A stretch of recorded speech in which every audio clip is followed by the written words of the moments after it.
Perak Darussuan merupakan salah satu daripada negeri yang membentuk Persekutuan Tanah Melayu. Ia merupakan negeri yang kedua terbesar di semenanjung Malaysia selepas Pahang. Bandar-bandar utama di Perak adalah termasuk Bandaraya Ipoh, Bandar Diraja Kuala Kangsar, Bandar Warisan Taiping, Setiawan, Kampar dan Teluk Intan. Amboi, sebenarnya ini bukan cerita pasal Perak, tapi pasal teman. Lagu Ahmad Jais satu.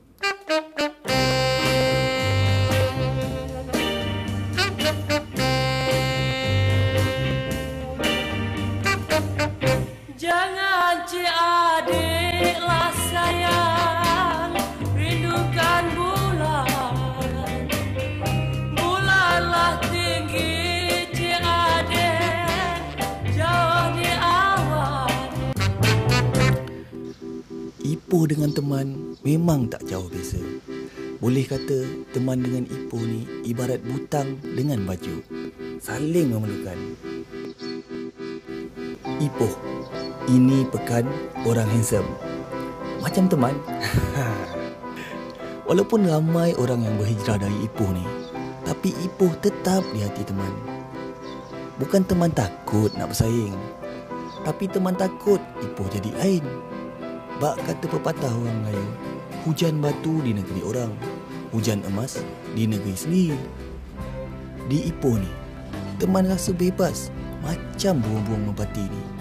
Tengok tu, selagi teman tak halau dema duduk je lepak dekat sini. Hai, orang-orang dekat Ipoh ni pun ramah, tak kira bangsa, pangkat ataupun rupa. Walau 1000 tahun teman hidup pun, takkan ada tempat seindah Ipoh ni di hati teman.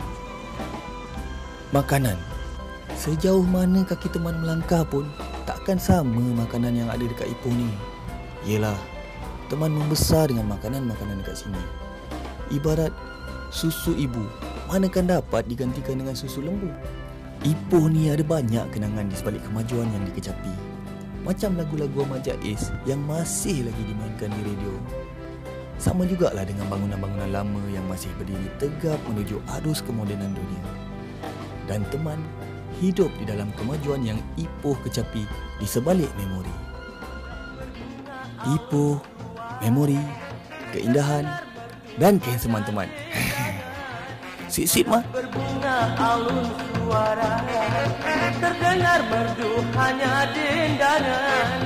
Wajah yang indah ditatap sayang, hati yang ragu digadai jangan. Wajah yang indah ditatap sayang.